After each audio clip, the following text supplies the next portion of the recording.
Indonesia has a unique and different practice in legal. Whenever there is victims of crime, of course, we do have some regulations on what we have to do, and we cannot just offer our services as easy like that. So we have to receive a formal request before we provide the services. It is regulated by our law and also by our organizational standard and procedures. So whenever we have been requested, we also have to respect and to be careful on other things. For example, the case.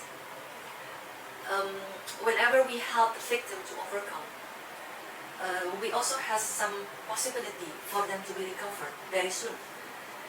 And if they recover very soon, then there is the possibility of having the assumption that the crime has never taken place. So we have to be very careful on treating the victim. But basically, we have to really assess any evidence of the trauma that might happen earlier. And we have to recollect every single evidence from their memories. And we have to be very careful that any questions or treatment or maybe services will not impact their memories. Because to forensic psychologists, the mind of the victim is just like a crime scene. So we have to be very careful. But again, during the process that has been requested, which is provided with the formal written request, then we can give some support and help, which has to be recognized also by the authorities. We can help them to understand the situation. We can also help them to understand the legal situation that might affect them in the future. And we have to help them coping with the trauma or the stress that might happen earlier. And this will take some time, and even a long time, that has to be discussed with the authorities, whether it's us or maybe any other parties to provide the stress relief services. We have to ensure that the victim can have their treatment after the session with us. We may be needed to provide advocacy, mediation, or maybe giving recommendation.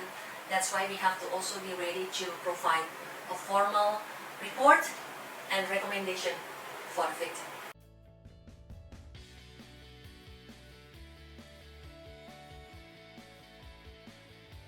Based on biopsychosocial factors, so of course we have to consider that the cause of crime is due to those three reasons. Some criminals experts believe that the genetic plays as the predisposed factors, that some biological issues are responsible for their intention to commit any crimes. The next thing is adverse childhood experience. If they are experiencing the painful and unfavorable childhood lives, maybe being neglected, maybe being abused or having some violence in the house or maybe in the society, it could also becoming the reason why some people commit crime. The next is a negative social environment. So the very bad and poor environment can also becoming one reason for people to commit crime. Included in this negative social environment is also the advancement of technology, where the social media also plays a major important roles in people to commit crimes. We can find some copycats commit their crimes because they watch social medias. The last reason is the substance abuse factors. Some experts say some criminals are also influenced by intoxications and abusive behaviors of drugs and alcohols. Psychopath is a kind of disorders that falls into a category of antisocial personality disorders. It is very unique for its manipulations and lack of empathy symptom. So people with antisocial personality disorders are considerably having some symptoms like lack of empathy, ignorance of social system and social norms, some narcissistic, some inability to control their emotions, and they always want to be treated first or even more than anyone, and they also have some impulsive behavior, and the most important thing is they are very manipulative.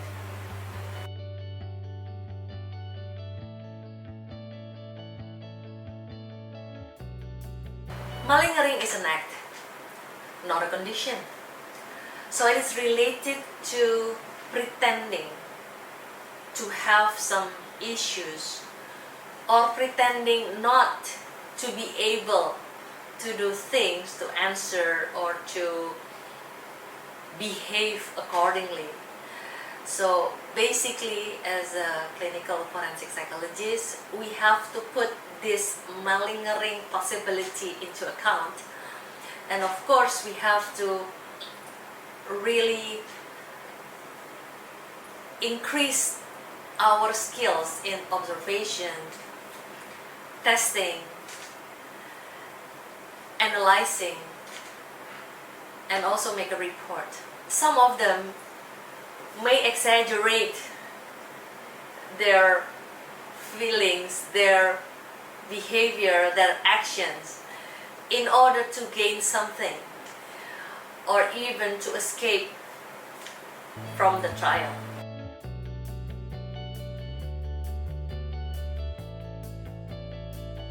Criminal profiling is the unique process in forensic psychologists in which we try to profile the criminal based on all information that we have. And of course, before we do the criminal profiling, we have to make a psychological autopsy. So we have to really understand the case before we make the profiles of the criminal. So based on all information that we can obtain and we can gather, we can identify, we can develop the profile of the potential offender that has a highest motive on the crimes. So for example, when the victim maybe has some information and evidence based on their geography, their psychological profiles, their habits, their lives, and most of all is the reason for them to be killed. Then the criminal profiling is the whole process in which the nature of the crimes can be used to make inference about the case and about the offender, about the possibility of the psychological profile of the offender, who is the most suitable person or suspect that could commit the crime.